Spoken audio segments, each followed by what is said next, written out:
प्रिय दर्शकों, नमस्कार। एक बार फिर से उपस्थित हूँ आप सबके सामने विश्लेषण जन्म कुंडली का इस कार्यक्रम के अंतर्गत। आज जो आपके सामने कुंडली लेकर के आया हूँ, ये कुंडली आई है मेरे पास यूनाइटेड स्टेट ऑफ अमेरिका, है ना, यूएसए से। ओहायो जगह का नाम है, क्लीवलैंड, ये तीनों ही मैंने बता दिया।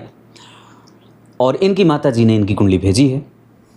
इनके कुछ सामान्य से प्रश्न हैं जिसका मैं चलते कार्यक्रम में उत्तर यूं दे दूंगा। बहुत ध्यान से समझने की आवश्यकता है। और कुंडली जब भी आप समझने चलते हैं तो आपको एक चीज़ जो सबसे ज़्यादा आवश्यक है वो समझनी होगी। संपूर्ण ब्रह्मांड जो यूनिवर्स है, आपने उसको 12 भाग में बांट दिया।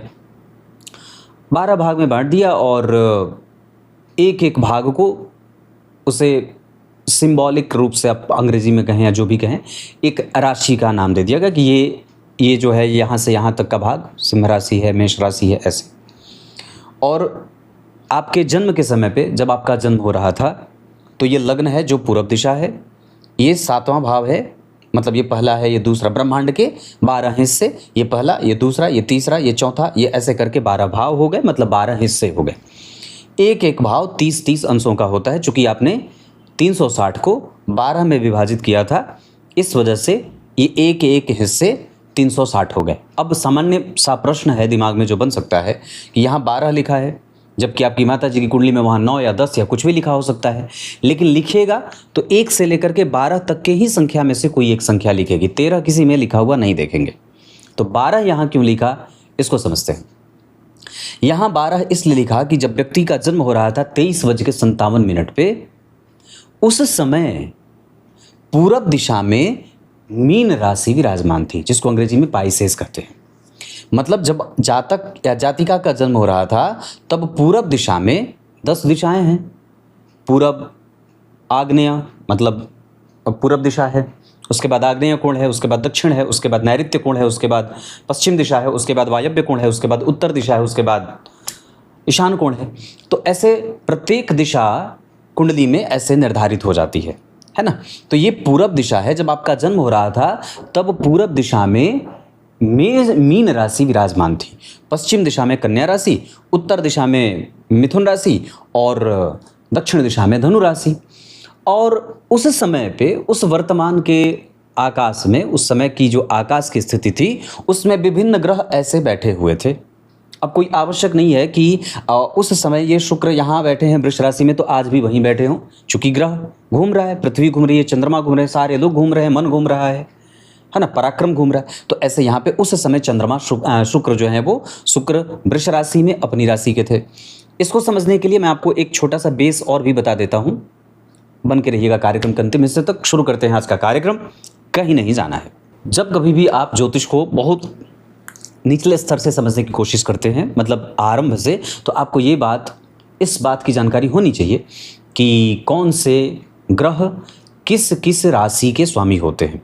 मतलब जैसे मैंने कहा कि आप पूरे आसमान को आपने 12 भाग में विभाजित किया और उसे फिर राशियों का नाम दिया। प्राचीन में, मतलब जब राशियों का विभाजन नहीं हुआ था, उस समय 12 राशि के स्वामी सूर्य और चंद्रमा ही थे। बाद में इनका विभाजन हुआ, आचार्यों ने इनका विभाजन किया और एक एक ग्रहों को एक एक राशि या कुछ कुछ ग्रह, जैसे सूर्य और चंद्रमा को छोड़ करके बाकी जितने ग्रह हैं उन सभी को 2-2 राशियां मिल गई। इस हिसाब से मेष राशि जो पहली राशि है, इसको अंग्रेजी में आप लोग क्या कहते हैं, तो मेष राशि के स्वामी मंगलदेव होते हैं। इनको वस्तुतः यहाँ बैठना चाहिए था। इस मेष राशि के अतिरिक्त ये वृश्चिक राशि के भी स्वामी होते हैं, या तो यहाँ बैठना चाहिए था।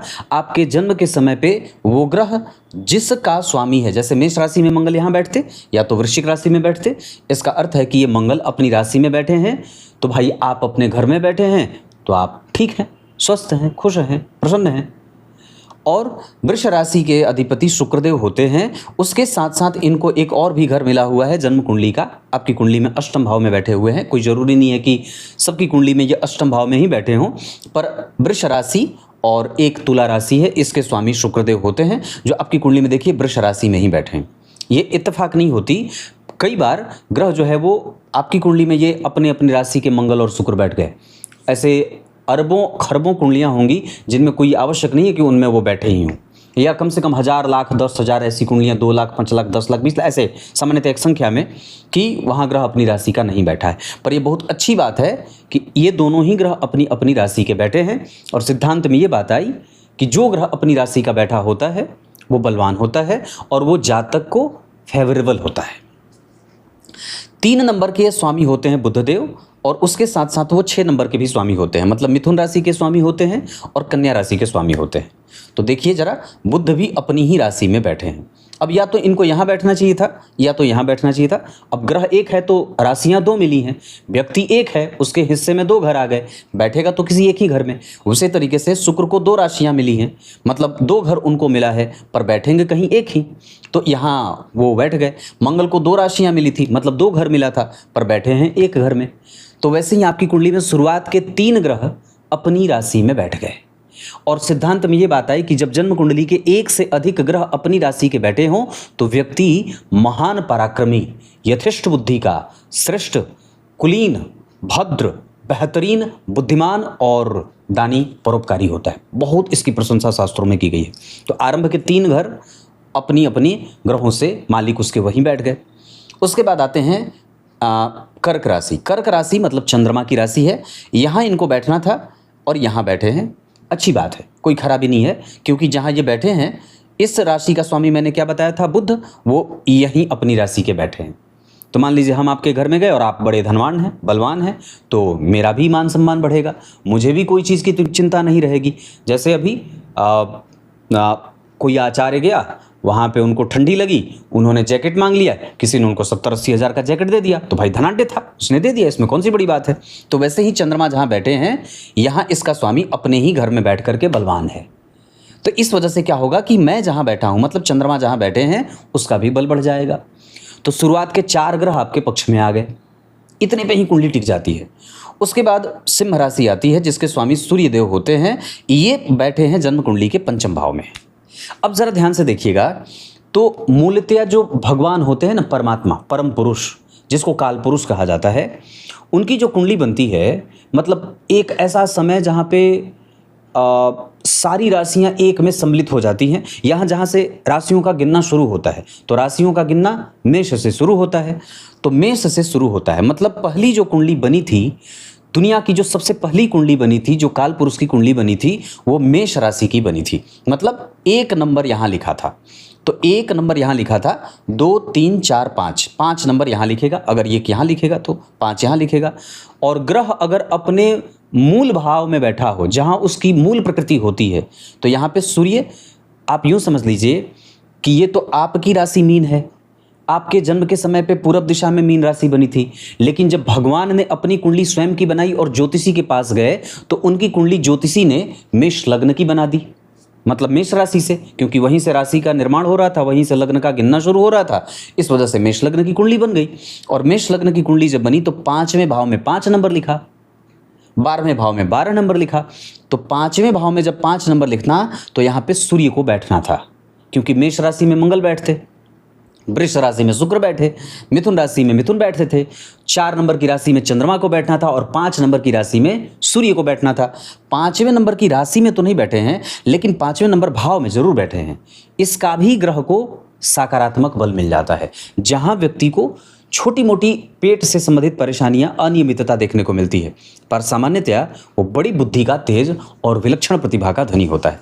तो इसका अर्थ हुआ कि आपकी कुंडली के 5 ग्रह आपके पक्ष में आ गए लगभग, जिसमें से 4 तो पक्के तौर पे आपके पक्ष में आ गए।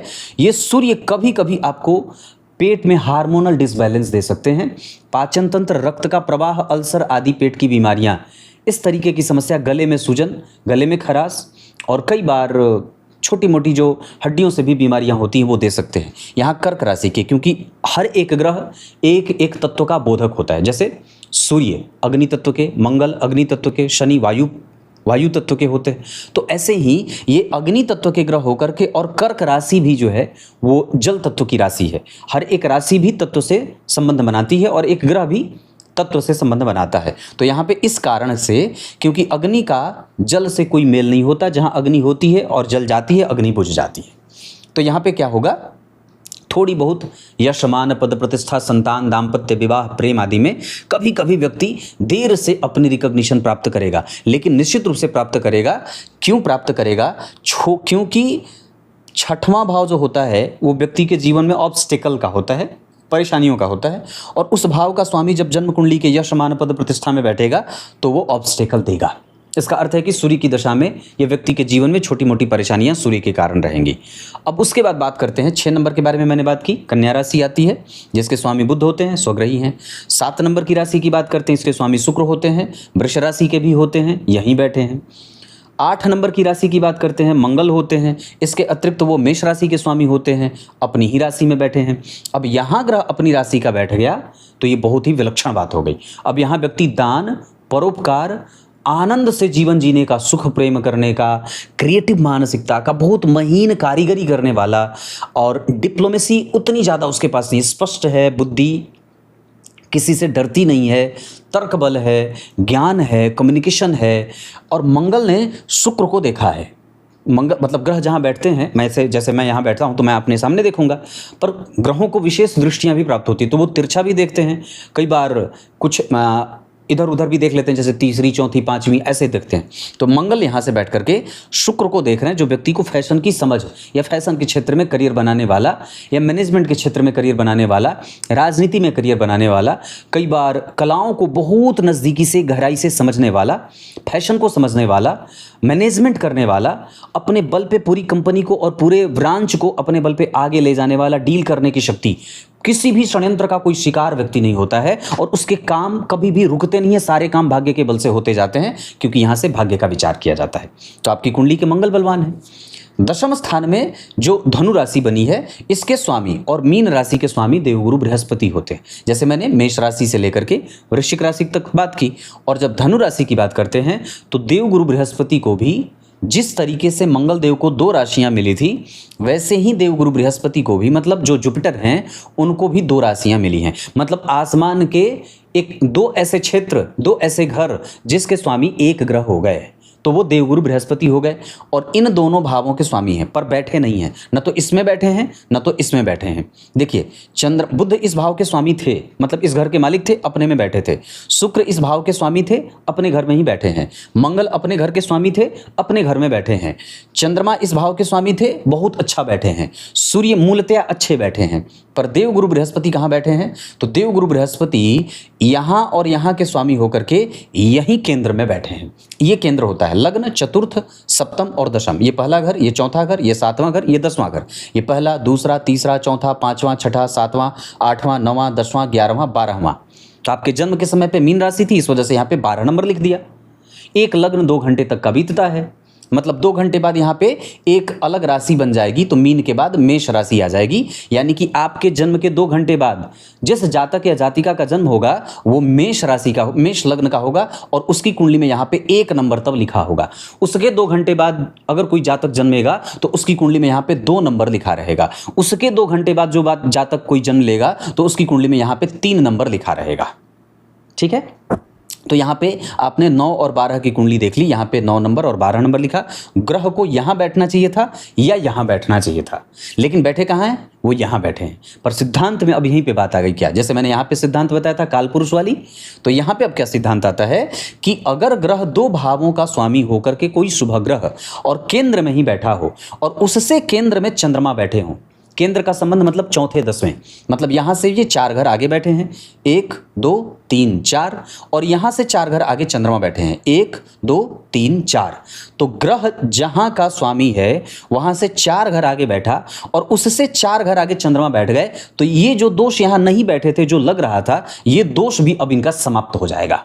अब ये ग्रह आपकी कुंडली का, ये ग्रह भी आपके पक्ष में आ जाएगा। भगवान की बड़ी कृपा होती है कि ज्योतिष के अधिक से अधिक सिद्धांत आपकी कुंडली पे लागू होते हैं। अगर अधिक से अधिक सिद्धांत जो सकारात्मक रूप से आपकी कुंडली को प्रभावित कर रहे हैं, मजबूती दे रहे हैं, स्ट्रेंथ दे रहे हैं, और कुंडली का लग्नेश, लग्न कौन है?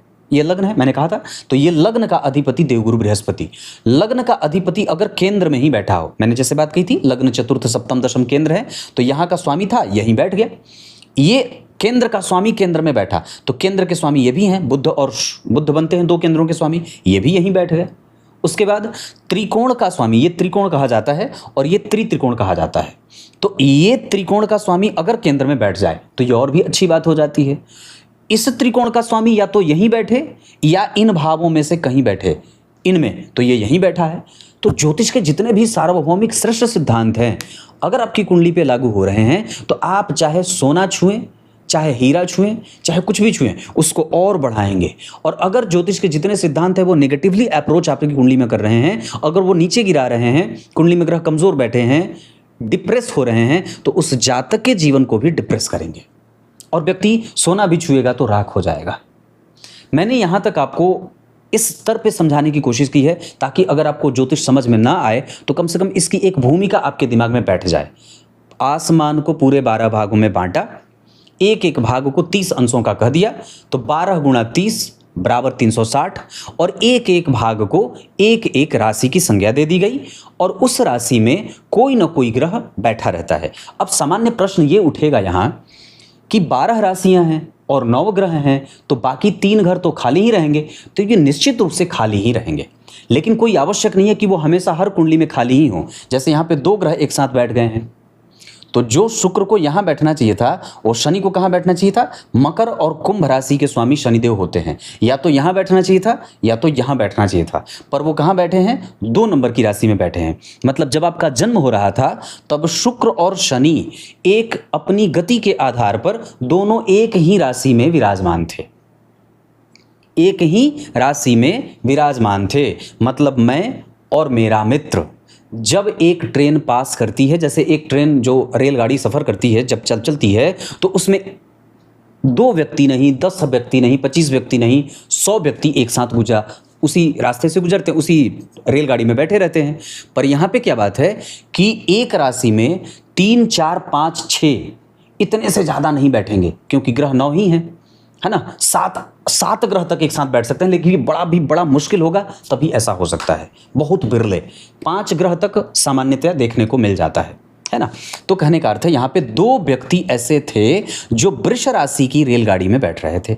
यहाँ 3 ग्रह ऐसे थे, गुरु, राहु और बुध, जो एक साथ मिथुन राशि में गोचर कर रहे थे, मतलब मिथुन राशि की ट्रेन पे बैठे थे। यहाँ उस समय सूर्य आपके जन्म के समय पे अकेले कर्क राशि में गोचर कर रहे थे। मतलब कर्क राशि नाम की एक रेलगाड़ी थी जिसमें अकेले सूर्यदेव विराजमान थे। यहाँ चंद्रमा कन्या राशि में जब आपका जन्म हो रहा था तब अकेले चंद्रमा उस पूरे रेलगाड़ी को रिजर्वेशन में रखा था और अकेले यात्रा कर रहे थे। उसी तरीके से मंगलदेव जब आपका जन्म हो रहा था तब अकेले वृश्चिक राशि में अकेले यात्रा कर रहे थे, उस ट्रेन में कोई भी व्यक्ति नहीं था, सिर्फ अकेले थे। और यहाँ उसी समय पर जब आपका जन्म हो रहा था तब धनु राशि में एकमात्र केतुदेव, मतलब केतु जो ग्रह है वो धनु राशि में अकेले यात्रा कर रहे थे। बस एकमात्र यही वृष राशि थी। वृष राशि की जो ट्रेन थी वो 2 ग्रहों को एक साथ लेकर ढो रही थी, और मिथुन राशि जो थी वो 3 ग्रहों को एक साथ लेकर ढो के जा रही थी। क्लियर है? अब आइए कुंडली के ग्रहों को समझते हैं कि कौन सा ग्रह उस राशि में जन्म के समय पे कितने अंशों का विराजमान था। तो सबसे पहले बात करते हैं लग्न की, बात करते हैं। लग्न बना है 24 अंश का, जो अवरोह अवस्था का, लेकिन बहुत ही मजबूत लग्न होगा क्योंकि लग्न के अधिपति केंद्र में बैठे हैं। यहाँ से आपको ज्योतिष की जो बातें हैं वो थोड़ी समझ में कम आएंगी, पर फिर भी आप मूलतया बस इतना समझते रहिएगा कि मैं क्या बोल रहा हूँ। और ज्योतिष की जो टेक्निकल बात है अगर वो समझ में ना आए तो मैं मूल बातों पे ही आपका ध्यान ज़्यादा खींचना चाहूँगा। तो यहाँ जो स्थिति बनी है लग्न के मान की, उसके आधार पर जातक का स्वास्थ्य, जातिका का स्वास्थ्य, चिंतन, आयु और व्यवहार पक्ष, उच्च लक्ष्य की प्राप्ति, बेहतरीन निर्णय लेने की क्षमता, प्रिय होना सबका, परोपकारी होना, दान पुण्य पूजा पाठ करने में मन लगाना, ऐसा प्रदर्शित करते हैं। इस कुंडली में जो लग्न का मान है वो 24 अंश का है। और मैंने जैसे कहा कि रेवती नक्षत्र में लग्न बना है 3रे चरण का। रेवती नक्षत्र बुध का नक्षत्र होता है और इसके 3रे बुध का नक्षत्र और गुरु की राशि बन गई। तो गुरु की राशि यहाँ मीन राशि और रेवती नक्षत्र बुध का नक्षत्र, और रेवती नक्षत्र के 3रे चरण के स्वामी शनिदेव हो गए।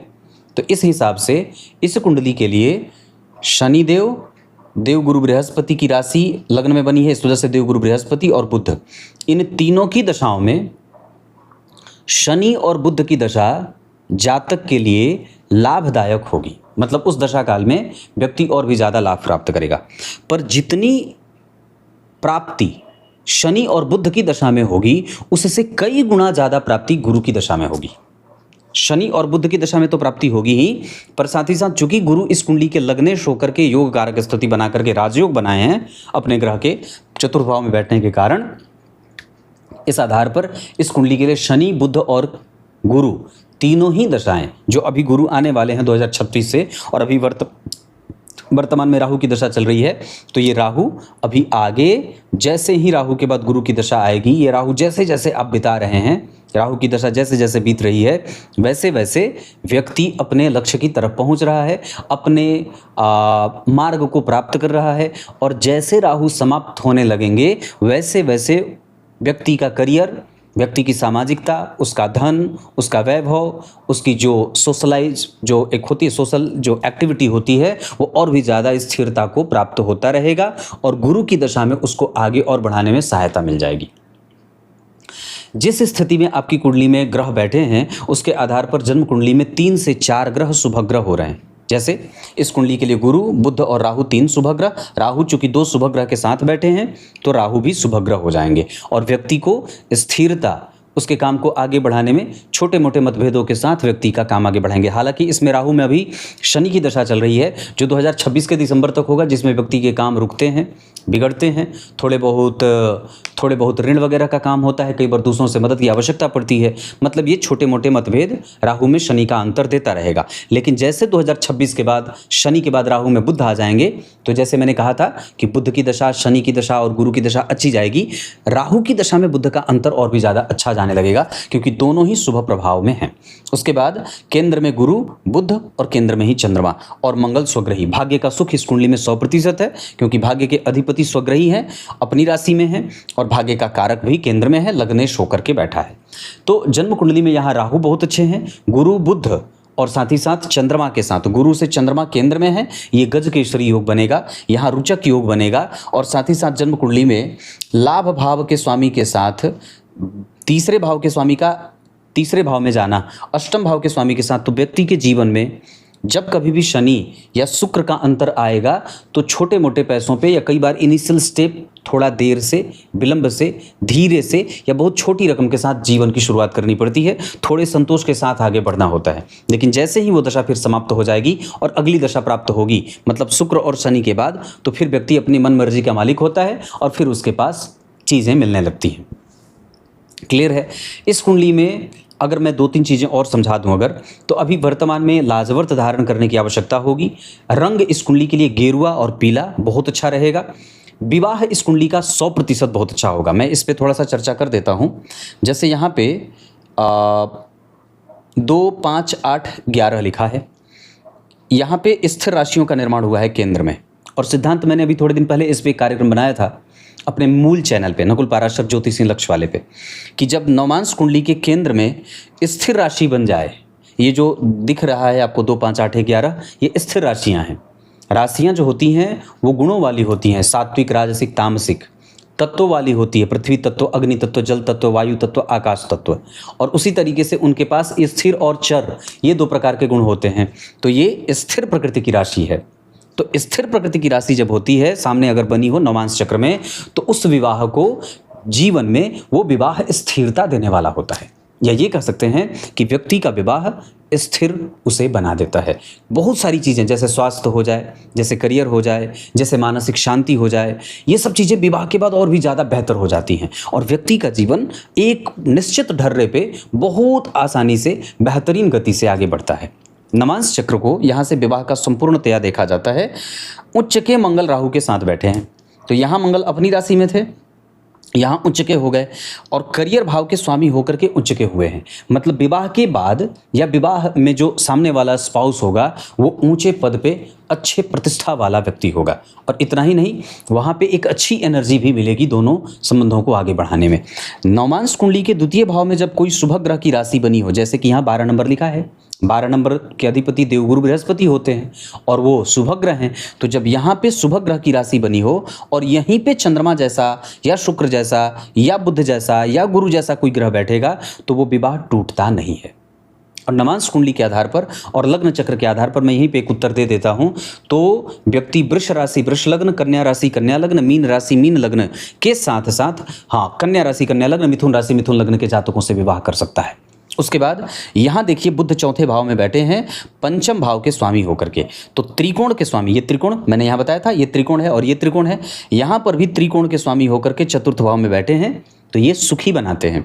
और लग्न के अधिपति जैसे यहाँ पे देवगुरु बृहस्पति होकर के चतुर्थ भाव में बैठे थे, राजयोग बना रहे थे, मतलब अच्छे थे, उसी तरीके से यहाँ पे भी लग्न का अधिपति देखिए पंचम भाव में बैठा है, जो अपने आप में महान राजयोग, सामने वाला बुद्धिमान, विद्यावान, गुणी, अच्छे नेचर वाला, इमोशनल एक्टिविटी में लीन रहने वाला, दानी परोपकारी होता है। उसका दर्शन बड़ा बेहतर होता है, मतलब उसकी दार्शनिकता अच्छी होती है, वो वामपंथी विचारधाराओं से प्रेरित नहीं होता। उसके बाद यहाँ देखते हैं तो इस भाव के जो सप्तम भाव है इसके स्वामी अष्टम में बैठे हैं शुक्र के साथ, नीच के राशि और नीचाभिलाषी। मतलब हो सकता है कि उसके पास अपनी कोई बहुत बड़ी संपत्ति, बड़ी जायदाद ना हो, वो अपने बल पे उसे खड़ा करने का हिमायती होगा। या ऐसा हो सकता है कि सामने वाला जो है वो थोड़े बहुत पेट के कमज़ोर होने का डर उसे सताता रहे, या जैसे हो सकता है कि पेट की समस्या व्यक्ति को परेशान करे, या कई बार ससुराल में सास और ससुर के प्रभावों में थोड़ी कमज़ोरी हो, थोड़ी निम्नता हो, थोड़ा स्वास्थ्य कमज़ोर हो, या वो कहीं दूर रहते हों, ऐसा हो सकता है और ऐसा ही होगा। नवांश कुंडली में इतनी सारी चीज़ें। अब नवांश कुंडली का एक अच्छा सिद्धांत मैं आप लोगों को इस कुंडली के माध्यम से बता देता हूँ। लग्न कुंडली के सप्तम भाव को या सप्तम भाव से अगर गुरु का संबंध बनता है तो विवाह अच्छा बीतता है, व्यापार, दिनचर्या, पड़ोसी, माता पिता, इन सब का सुख अच्छा बीतता है। यहाँ देखिए सप्तम भाव के स्वामी बुध बनते हैं, गुरु के साथ बैठे हैं। सप्तम भाव के स्वामी बनते हैं सूर्य सिंह राशि, और देखिए शुक्र जो कि चतुर्थ भाव के स्वामी हैं, इनके साथ अष्टम में बैठे हैं। तो व्यक्ति विवाह के बाद और भी थोड़ी दूरी तय करेगा, मतलब हो सकता है कि विवाह थोड़े दूर पे हो, और लेकिन टूटने फूटने का कोई योग नहीं लगेगा, क्योंकि गुरु की नवीं दृष्टि जन्म कुंडली के सप्तम भाव पे है। सिद्धांतकार लिखते हैं कि जब नवांश चक्र के सप्तम भाव पे गुरु जैसे ग्रह की दृष्टि पड़ जाए तो विवाह टूटने की स्थिति में नहीं जाता। अगर थोड़े बहुत हम संभालने वाले हैं तो हमें कभी तकलीफ नहीं हो सकती है। ये बात बहुत अच्छे तरीके से समझ लेना होगा। विवाह की दिशा अगर मैं बता दूं तो आपकी कुंडली के आधार पर उत्तर दिशा बहुत अच्छा है। इस कुंडली का करियर, राजनेता बन जाना, रेडियो के क्षेत्र में काम करना, कला के क्षेत्र में काम करना, मैनेजमेंट के क्षेत्र में काम करना, धर्म के क्षेत्र में काम करना, चैरिटेबल ट्रस्ट के क्षेत्र में काम करना, पर्यावरण के क्षेत्र में काम करना, और इतने सारे क्षेत्रों में काम करने के साथ साथ केमिकल, फैशन और विवाह, शादी, ब्यूटी आदि से प्रोडक्ट से संबंधित अगर कोई भी काम करना हो तो व्यक्ति 100% कर सकता है। विवाह के बारे में बताया, विवाह की दिशा बता दी, दशाएं। अब मैं थोड़ा सा ध्यान आपके दशमांसा चक्र पे लेके आता हूं, जहां यहाँ के पंचम भाव के स्वामी चंद्रमा बनते हैं और दशमांसा चक्र के लग्नेश बनते हैं। लग्न के अधिपति का धन भाव में बैठना। एक बात बताता हूँ, इतनी अच्छी बात मैं जब बोर्ड बना रहा था तो मैं इस बात पे विचार कर रहा था कि जातक को यहाँ की बात मैं बताऊंगा कि अगर दशमांसा चक्र के लग्न के अधिपति द्वितीय भाव में बैठते हैं, जैसे यहाँ पे पंचम भाव में उनकी राशि बनी थी, सप्तम में बैठ करके व्यक्ति को लग्न को देख करके बुद्धिमान और यशस्वी बना रहे थे, किसी के ऊपर आश्रित न रहने वाला और स्वाभिमानी बना रहे थे, नियम कानून का पालन करने वाला, अपनी परंपरा और संस्कृति को अपने मस्तक पे विराजमान रखने वाला होता है, दाकियानुस नहीं होता, प्रगल्भ होता है, जानकारी से युक्त होता है, और अपने माता और पिता में से पिता से थोड़ा दूर और माता से बिल्कुल निकट। पिता भाव ये है, इस भाव के स्वामी राहु के साथ बैठे हैं, या हो सकता है कि इस भाव के ठीक पीछे मंगल बैठे हैं, या इस भाव में केतु बैठे हैं। इस वजह से पिता से थोड़े से संबंधों में कभी कभी कटुतापूर्ण व्यवहार देखे जाएंगे, पर माता का पक्ष 100% अच्छा है, क्योंकि इस भाव के ठीक 4 घर आगे इस माता का कारक ग्रह जो चंद्रमा होता है वो बैठा है। वहीं पे दशमांसा चक्र में व्यक्ति कितना धन कमाएगा, अपने जीवन में उसकी धन की स्थिति कैसी रहेगी, वो कितना स्ट्रेंथ वाला रहेगा। तो अगर दशमांसा चक्र के लग्न के अधिपति धन भाव में बैठते हों और अगर भाग्य भाव के अधिपति के साथ बैठते हों तो ये बात 1000% इस बात को सिद्ध हो जाती है कि व्यक्ति की सामाजिक छवि और उसका प्रभाव, उसका धन, उसका वैभव और उसके जीवन में जो सुचिता है, जो परायणता है, वो 100% बहुत अच्छी रहेगी। और इसकी गारंटी शास्त्रकारों ने ली है, क्योंकि धन भाव में अगर अगर लग्नेश बैठे हैं, भाग्य भाव में अगर लग्नेश या धन भाव के स्वामी, भाग्य भाव के स्वामी अगर धन भाव में बैठे हैं तो व्यक्ति को निश्चित रूप से धनवान बनाते हैं और उसका कोई भी काम कभी भी नहीं रुकता है। इसकी एक और पुष्टि मैं बताता हूं। व्यक्ति अपने कारोबार से कितना खुश रहेगा जीवन भर। प्रश्न उठता है कि मैं अपने कारोबार से कभी कभी दुखी होती हूं, तो क्यों होते हैं? क्योंकि यहां केतु बैठे हैं। और मैं अल्टीमेट कितना खुशी रहूंगी, अपने कारोबार से मुझे कितनी प्रसन्नता मिलेगी, मैं अपने कारोबार से कितना संतुष्ट रहूंगी, इस प्रश्न का उत्तर दशमांशा कुंडली का चौथा भाव देता है। यहां राहु चौथे भाव में बैठे हैं, यहां पे राहु की चौथे भाव पे दृष्टि है, पांचवी दृष्टि से यहां ग्रह देख रहा है और यहां पे राहु शुक्र के साथ बैठे हैं। मतलब आप कंफ्यूज हो सकते हैं, पर आपकी जीवन की जो खुशी है वो आपको ढूंढ लेगी और आप निश्चित रूप से अपने कारोबार से 100% प्रसन्न रहेंगे। बस ये थोड़ा सा घर्षण का काल है, इसको किसी तरीके से काटा जाए और आगे जो दशा चलेगी वो आपके फेवर वाली होगी। अब इस कुंडली में हमें किन किन दशाओं में सावधान रहने की आवश्यकता है, मैं इस पे थोड़ा ध्यान दे देता हूं। सामान्यतः होता क्या है कि सारे ग्रह मिल करके परेशान करते हैं, उसी में से कोई एक ग्रह जो होता है वो आपको बचाने की कोशिश भी करता है। अगर 3-4 ग्रह मारने वाले बन गए और एक ग्रह बचाने वाला है, अगर वो बलवान होकर बैठा है तो तीनों मारने वालों को तार देगा और स्वतः बलवान होकर के आपको बचा लेगा। पर इसमें काम करता है हमारा पुण्य। हमें निरंतर गति से मजबूत प्रारब्ध का निर्माण करना चाहिए। मजबूत प्रारब्ध का निर्माण ही राजा दशरथ को भगवान राम प्राप्त करा दिए थे, या भगवान राम को पुत्र के रूप में उन्होंने प्राप्त किया था। उनका प्रारब्ध उतना मजबूत शायद नहीं था कि उनको संतति हो, तब जाकर के उन्होंने पुत्रेष्ठी यज्ञ की कामना की, यज्ञ किया और तब जाकर के उनको पुत्र की प्राप्ति हुई। अश्वमेघ यज्ञ जो होता है, राजसूय यज्ञ जो होता है, ये जितने भी महान यज्ञ होते हैं ये मजबूत प्रारब्ध के निर्माण के लिए होते हैं। हम मनुष्य अब राजसु और इस तरीके के अश्वमेघ यज्ञ नहीं कर सकते, क्योंकि ना तो उस तरीके के आचार्य हैं और ना अब हमारे पास उतनी सामर्थ्य शक्ति या संसाधन ही है। आपको सामान्यतः उतनी जगह ही नहीं है जितने पे वो बन सके। तो कहने का अर्थ है कि फिर व्यक्ति अपनी सीमाएं धीरे धीरे कम करता गया। उसके पास संसाधन की कमी उसको मजबूत प्रारब्ध जिस निर्माण से, जैसे अब हम लोग क्या करते हैं, कोई बीमारी आए, कोई स्वास्थ्य से संबंधित समस्या आए तो कहते हैं महामृत्युंजय का जप करा लीजिए, दुर्गा सप्तशती करा लीजिए, सतचंडी करा लीजिए, नवचंडी करा लीजिए, ये सब करा लीजिए, दान पुण्य करा लीजिए। तो उससे होता है क्या, मजबूत प्रारब्ध का निर्माण होता है। जब व्यक्ति के मजबूत प्रारब्ध का निर्माण उसके जीवन से होने बंद हो जाते हैं या कम हो जाते हैं, मतलब मजबूत प्रारब्ध का निर्माण का अर्थ है कि आपके हाथ से पुण्य का काम कम होने लगा, धीरे धीरे आप स्वतः समाप्त होने लगे, तो फिर आपका डिग्रेडेशन होने लगता है, फिर आप नीचे जाने लगते हैं। क्योंकि वस्तुतः धर्म की सुरक्षा और व्यक्ति की सुरक्षा उसके द्वारा किए गए मजबूत पुण्यों से ही वो सुरक्षित रहता है। क्लियर है? तो इसका अर्थ होगा कि हमें कौन कौन सी दशा में हमें अपने आप को धर्म, दान, पूजा, आशीर्वाद, गाय की सेवा, माता पिता की सेवा, माता पिता का आशीर्वाद, गुरुजनों का आशीर्वाद लेना आवश्यक होगा। उस दशा काल में हमें मजबूत प्रारब्ध के निर्माण के प्रति ज़्यादा सजग रहना होगा। तो इस कुंडली के आधार पर सूर्य, बुध और अष्टम भाव के स्वामी होते हैं शुक्रदेव, 12वें भाव के स्वामी होते हैं शनिदेव और द्वितीय भाव के स्वामी होते हैं मंगलदेव। इस कुंडली के लिए मंगल द्वितीय भाव के स्वामी होते हैं, शनि के संपर्क में हैं, मतलब मंगल शनि से दृष्ट हैं, जो 12वें भाव के स्वामी हैं। 12वां भाव मारक होता है, 8वां भाव मारक होता है, 7वां भाव मारक होता है, द्वितीय भाव प्रबल मारक और तृतीय भाव भी मारक होता है। तो क्या होगा कि द्वितीय भाव के अधिपति की जब दशा चलेगी, मतलब मंगल की दशा, और उसमें जब शनि का अंतर प्रत्यंतर या शनि की दशा में मंगल का अंतर प्रत्यंतर आएगा, मतलब शनि भी एक्टिव हैं अंतरदशा या समय में, आपके काल पे मंगल भी एक्टिव हैं, शनि भी एक्टिव हैं, और जो है वो राहु भी एक्टिव हैं, क्योंकि राहु भी 12वें भाव को देख रहे हैं। तो जब ये तीनों ग्रह एक साथ एक्टिव होंगे, शनि, मंगल, राहु, और साथ ही साथ उसमें बुध एक्टिव हो जाएं जो सप्तम भाव के स्वामी हैं, तो बुध इस कुंडली के प्रबल मारक बनेंगे। तो बुध इस कुंडली के प्रबल मारक, सहायक मारक के रूप में इस कुंडली के लिए शनिदेव भी, प्रधान मारक शनि बनेंगे और सहायक मारक बुध बनेंगे। प्रबल मारक शनिदेव 12वें भाव के स्वामी होने के कारण, और सामान्यतया मारक या सहायक मारक इस कुंडली के लिए बुध बनेंगे। पापी ग्रह के रूप में सूर्य और शुक्र बनेंगे। समझ लेना है फिर से एक बार, शनि की दशा मारने वाली होगी और बुध की दशा डबल मारने वाली होगी। मतलब बुध इस कुंडली के प्रधान मारक हो गए सप्तमेश होने के कारण। शनि इस कुंडली के मारकेश हो गए क्योंकि 12वें भाव के स्वामी हैं, तो शनि मारक हो गए।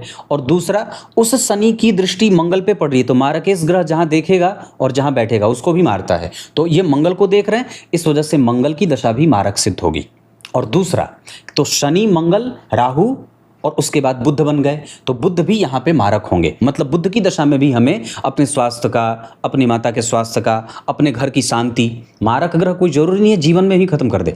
मारक का अर्थ होता है वो आपकी शांति भंग करेगा, आपके काम, आपके परिणाम, आपके मेहनत, आपके यश, आपकी प्रतिष्ठा, आपकी संतान, आपकी माता, आपकी बुद्धि, आपके निर्णय लेने की क्षमता, आपके कारोबार, आपके व्यापार, आपकी दिनचर्या, आपकी नौकरी, किसी को भी वो मार सकता है जब तक वो एक्टिव रहेगा। तो हमें इन दशाओं में, मतलब मैंने क्या बात कही, शनि, उसके बाद मंगल, उसके बाद बुध और उसके बाद राहु, ये चारों ग्रह हमारी कुंडली में मारक बन रहे हैं। और पापी कौन बन रहे हैं? तो पापी का अर्थ होता है कि जब वो एक्टिव होंगे तब व्यक्ति में एग्रेशन देंगे और थोड़ा ऐसे एग्रेशन देंगे। एग्रेशन का मतलब थोड़ा कटुता, थोड़ा पाप, थोड़ा जल्दबाजपन, ऐसा होगा। तो ये होगा सूर्य और शुक्र की दशा में। मतलब जब कभी भी शुक्र और सूर्य की दशा एक्टिव हो तो हमें अपने दिमाग को शांत करना है, हमें अपने जल्दबाजीपन को शांत करना है। जल्दबाजी में मुझे मेरा काम हो जाए, मुझे इंतज़ार नहीं करना है, मुझे जल्दी ये चाहिए और कुछ भी हो जाए मुझे ये करना ही है। तो इस तरीके की जो प्रवृत्ति बनेगी वो शुक्र और सूर्य की दशा में बनेगी। ये कुंडली जो बनी है ये मिथुन राशि की बनी है, धनु राशि की बनी है, मीन राशि की बनी है और कन्या राशि की बनी है। मतलब केंद्र में ये राशियां लिखी हैं। तो जब केंद्र में ये राशियां लिख देती हैं तो सप्तम भाव बाधक भाव होता है और चंद्रमा इस कुंडली के लिए बाधक ग्रह बन रहा है। मतलब चंद्रमा की दशा में, तो जरा ध्यान से देखिए, तो मैंने एक एक करके सभी ग्रहों के बारे में बताया। शनि हैं, राहु हैं, मंगल हैं, केतु के बारे में नहीं बताया है। शनि, मंगल, राहु और बुध ये मारक हो गए। मतलब प्रधानतया ये ग्रह आपको परेशान करेंगे। दूसरा, पापी बनाएंगे आपको, आपसे पाप कर्म करवाएंगे। मंगल, चंद्रमा, क्या बोलते हैं, सूर्य और शुक्र ये पाप करवाएंगे। मतलब ऐसा फैशन, थोड़ा आराम, थोड़ा आलस्य, थोड़ा प्रमाद, बाद में कर लेंगे, कल कर लेंगे, इस तरीके की प्रवृत्ति सूर्य और शुक्र देंगे। और चंद्रमा आपके काम में बाधा डालेंगे। मतलब बाधा का अर्थ है कि सफल जरूर होगा, बाधाओं का अर्थ ये नहीं होता कि आप सफल नहीं होंगे, सफलता भी मिलेगी, बाधाओं के साथ मिलेंगी। मतलब चंद्रमा इस कुंडली के लिए बाधक ग्रह बनेंगे, क्योंकि सिद्धांत में यही 7वें भाव पे जब चंद्रमा यहाँ बैठ जाते हैं, इस लग्न की कुंडली के लिए, इस धनु लग्न की कुंडली के लिए, मीन और कन्या लग्न की कुंडली के लिए सप्तम भाव में अगर चंद्रमा बैठेंगे तो वो बाधक ग्रह होंगे और अपनी दशा काल में जातक को स्वास्थ्य से, दिनचर्या से, माता से कई बार छोटी मोटी बाधाएं देखने को मिल जाती हैं। मतलब चंद्रमा की जब दशा चले तो माता को अपने स्वास्थ्य की चिंता सताएगी या माता को स्वास्थ्य में ध्यान रखना होगा। वहीं जब शनि, राहु और मंगल की दशा चलेगी या बुध की दशा चलेगी तो व्यक्ति को अपने स्वास्थ्य, अपनी दिनचर्या, अपना कारोबार और अपनी सामाजिक छवि उस पर फोकस बढ़ाना होगा। जबकि सूर्य और शुक्र की दशा तब चलेगी तो व्यक्ति को किसी को सताना नहीं है, अपने पद और प्रतिष्ठा का गलत इस्तेमाल नहीं करना है, अपने आप को बहुत ज़्यादा घमंड, ईगोइस्ट नेचर के साथ हमें प्रस्तुत नहीं करना है। और चंद्रमा की दशा में जो छोटी मोटी बाधाएं आएंगी वो स्वतः धीरे धीरे समाप्त हो जाएंगी। ऐसे ही बातें बननी। लेकिन केतु और गुरु आपकी कुंडली के लिए अच्छे बने हुए हैं। मतलब ये संपूर्णतया, ये ग्रह भी कोई जरूरी नहीं है कि शनि, मंगल, राहु, केतु आपको हमेशा कष्ट ही देंगे, ये भी अच्छे देंगे, ये भी भौतिकीय सांसारिक सुख देंगे। शनि, बुध, राहु, केतु, मंगल ये सब देंगे। मंगल ही आपको भाग्यशाली बना रहे हैं, बुध ही आपको बुद्धिमान, तर्क बल, जो कृतज्ञता है, जो धर्म पालन की शक्ति है, ये सब बुध ही दे रहे हैं। लेकिन कभी कभी ये ग्रह ऐसे निगेटिवली भी अप्रोच करेंगे, क्योंकि कोई एक ग्रह हमेशा अच्छा नहीं होता है और कोई एक ग्रह सदैव बुरा नहीं होता है। वो बुरा और अच्छा दोनों ही परिणाम देता रहता है। पर गुरु और केतु जो आपकी कुंडली में बने हुए हैं वो गुरु 100% आपकी कुंडली के लिए अच्छे परिणाम देंगे। वहां पे कोई भी ऐसी बात नहीं है गुरु राहु के संपर्क में है पर फिर भी घबराने वाली कोई बात नहीं होगी। हाँ, ये केतु आपको करियर से कंफ्यूज जरूर कर रहे हैं। जबकि दशमांश चक्र के बारे में मैंने बात कही थी कि व्यक्ति अपने कारोबार से सफल होगा। यहाँ गुरु चंद्रमा का प्रभाव 11वें भाव में धन भाव के स्वामी होकर के बैठे हैं और 11वें भाव के स्वामी स्वग्रही हैं। इस वजह से व्यक्ति अपने कारोबार में निश्चित रूप से 100% सफल होगा और उससे वो प्रसन्न रहेगा। अब मैं अष्टक वर्ग पे थोड़ी सी चीज़ें आपको बता देता हूँ। व्यक्तित्व तो बहुत अच्छा, गंभीरता बहुत अच्छी, धर्म बड़ा बेहतरीन, आयु बहुत अच्छी और चरित्र चिंतन बहुत ही धार्मिक है। वाणी बहुत अच्छी, सुंदरता सदैव बनी रहेगी। मेहनत इस कुंडली की 100% अच्छी है। ये कुंडली इकट्ठा करने में थोड़ी मशक्कत करेगी, मतलब जैसे पैसा इकट्ठा करना हो तो थोड़ी दिक्कत होगी। हाँ, लेकिन व्यक्ति को जब कभी भी किसी को देना हो, जब कभी भी किसी को खर्च करना हो, किसी को परोपकार के रूप में देना हो, तो उसके पास रहेगा। हाँ, ये चीज़ें जो कभी कभी व्यक्ति महसूस करता है कि मेरे पास और होता तो मैं और देता, तो ये इस भाव के कमज़ोर होने के कारण कहीं ना कहीं थोड़ी बहुत कमज़ोरी है, उस भाव को अंक कम मिल रहा है। इस वजह से अष्टक वर्ग के कारण हमें नींद अच्छी लेनी है। नींद इस कुंडली की कमज़ोर हो सकती है, दिनचर्या कमज़ोर हो सकती है। जिस घर में आप निवास करते हैं उस घर के वास्तु देवता के निमित्त दीपक जला करके तब घर से बाहर निकले, कॉलेज जाएं या नौकरी करने जाएं। साथ ही साथ श्वेत आक, जिसको श्वेतार्क बोलते हैं, उसकी जड़ अपने गले में धारण करें, है ना, ये बात बनती है। इसके साथ साथ अगर मैं बात कर दूं तो विद्या, बुद्धि, विवेक, संतान, दाम्पत्य, पेट, प्रेम, इन सभी चीज़ों की थोड़ी बहुत कमजोरी होती है। जैसे व्यक्ति मेहनत करता है पर थोड़ा निचोड़ करके थक जाता है, तब जाकर के उसको उसका काम मिलता है, पर बन सारे जाते हैं। क्यों बनते हैं? क्योंकि एकादशवें भाव में सूर्य यहाँ बैठे हैं। क्यों रगड़ आती है? क्योंकि सूर्य यहाँ पे बैठे हैं, जो घर्षण भाव के स्वामी होकर के पंचम भाव में बैठे थे, मतलब वो ऑब्स्टेकल दे रहे थे। इस वजह से आपको जो मेहनत आप करते हैं और उसका जो परिणाम मिलता है वो थोड़ी बहुत मेहनत और परेशानी के साथ मिलता है। नौकरी और व्यापार, इस कुंडली की नौकरी ज़्यादा अच्छी है। साइड में आप 100% व्यापार भी कर सकते हैं, उसमें ज़रा भी संशय नहीं है। कंसंट्रेशन पे काम करना है। और भाग्य बल इस कुंडली का 100% बहुत अच्छा है। बजरंगबली की पूजा, शिव जी की पूजा, अगर आप शिव जी की पूजा करते हैं तो सारे ही देवताओं की पूजा होती है, पंच देवताओं की पूजा होती है। पंचमहा जो पंचदेव कहे गए हैं, है ना, तो शिव जी की पूजा हो गई तो प्रधान देवता शिव जी हो गए। शिव जी के पूजन से आप उनकी ही अर्धांगिनी देवी मैया की भी पूजा कर लेते हैं। उनके ही पुत्र जो तृतीय देव के रूप में उपस्थित होते हैं उनकी भी पूजा हो जाती है। शिव जी के वो बेटे ही हो गए, पुत्र ही हो गए। उसके बाद भगवान नारायण की बात होती है तो नारायण की भी पूजा शिव जी की पूजा करने से हो जाती है, क्योंकि नारायण साक्षात उनके हृदय में वास करते हैं और सूर्य उनके नेत्र ही होते हैं। इस हिसाब से व्यक्ति शिव जी की पूजा करता है तो उसको सारे देवताओं की पूजा करने का फल मिल जाता है।